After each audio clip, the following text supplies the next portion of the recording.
everyone. So today we're talking about how to form a daily bias. Now, for you to form a daily bias successfully, you must be able to understand candlestick patterns, and that is why I had to show you this graphical representation of candlestick.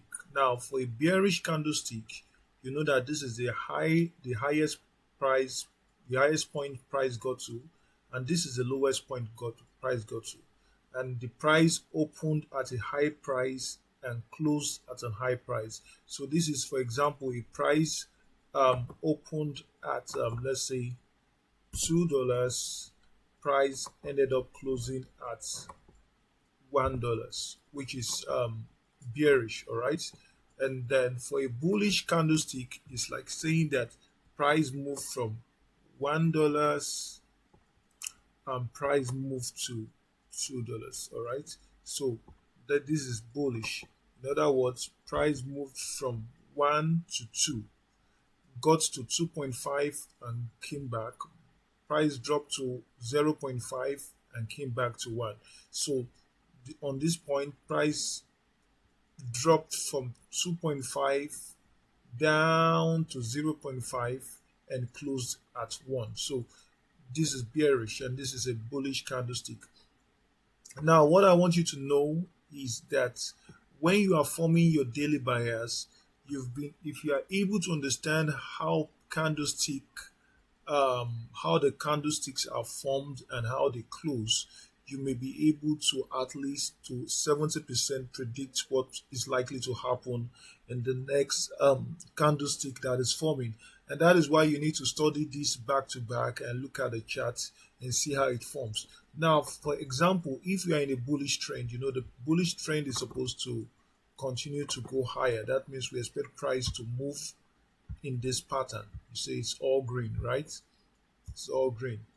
But then remember that anytime you see this pullback, this is a red candle. This pullback is an example of a red candle, but we are going higher. So there are more green candles than red candles. So in other words, in this kind of market, you may get something like this forming.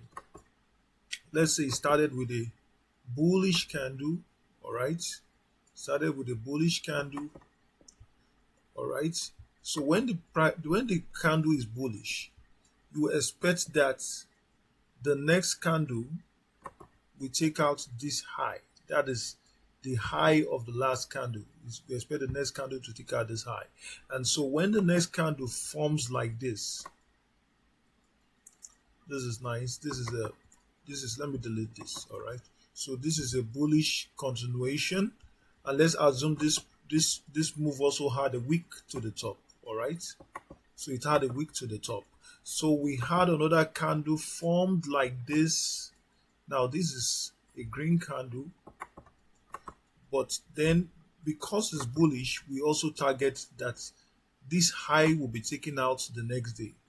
But this particular day that formed, the high was taken out, but not with a body. In other words, it didn't close with the body of the candle. It only closed the wick. It wicked the top of the previous day candle and came down.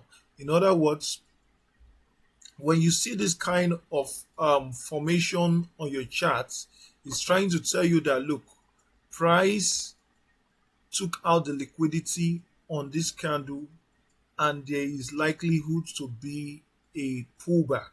So when you see this happen, the likelihood of the next candle being bearish is high.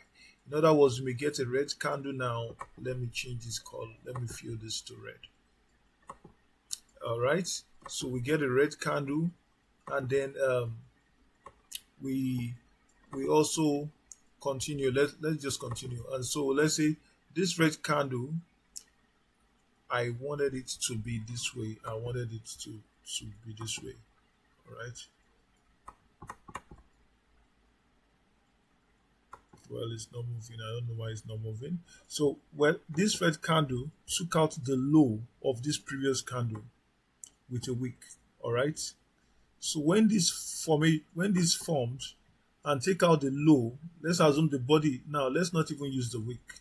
All right. Let's say the body of this red candle took out the low of the previous candle. Then, because it took out the low of the previous candle, we expect that the next candle, because it took out the low of this candle with the body, we expect that the next candle will be bearish. So the next candle may form like this, taking out the low of this candle too. In other words, takes out the low of this candle too with the body. And then let's assume it also created a wick like this. Now this wick also took out the low of this candle, but then it was just the wick, not the body. So when this happened, there's a likelihood that the next candle will just start another bullish move. All right. So we may get this formed, and then because you can see the body of this green candle took out the top of this red candle, so we can target that the top of this next candle becomes our target. So we may get another candle form like this, not so bullish, right? But then the wick, we take out the top of that candle. So now what I just did is showing you how the candles are formed. You can see the first candle took out the top of this candle. The second candle took out the liquidity on this candle, went higher. So we predicted that the next candle will go higher, but it wicked into the previous day candle, showing us that price has taken out the liquidity and there is likelihood to be a reversal. And then we have this red candle, and then we had another continuation because this red candle took out the body, the low of this candle with the body. So we expect it to continue bearish, and you can see the bearish continuation did this. So if we go to the live chart, I want to show you something. Now if you look at this candle by candle, you will see that in this chart you can understand what I was saying. Now if you look at this chart, look at the top of this green candle. You can see the body of this candle took out the liquidity on top, and there was a bullish continuation. So you can predict that the next candle is supposed to take out this high. All right. Now the next candle took out this high, but you can see it's wicked. It's wicked into the high. You understand? And closed bearish. So we expect that the next candle that will form will target this low. And you can see that this candle took out this low, but then because it is the wick that took out this low, we expect a bullish continuation. But then you can see that the next candle that formed also took out this high, because we expect that it will be bullish, that the next high will be the target. But then it also wicked, telling you that this low will be our target. Then this low, now if you look at this low, it was taken out by the body of this red candle here. So we expect a bearish continuation. But then the bearish continuation only took out the low with the wick. So because it took out the low with the wick, not with the body, we expect that, and formed bullish, we expect a bullish continuation. And you can see that this high was taken out with the body, so we expect continuation. And you see this high was taken out by this body. All right, we expect a continuation, and that is why in this instance we may experience a loss. And that is why we do risk management, because the high of this candle was not taken out. If you look at the high here, if you look at these figures here, up here, if you look at the high of this candle, it's a 3.067. The high of this candle is 3.065. So it didn't take out the high, but it took out the low, which is nice. Then we continue our bearish move. It took out the low, then another body took out the low. So we target the next low, then another body took out the low, all right? And then another body took out the low. We are expecting a bearish continuation to take out the low. Then this low was taken out by what? By a wick. And so because it was taken out by a wick, and then it closed green, that is bullish, we expect a bullish continuation.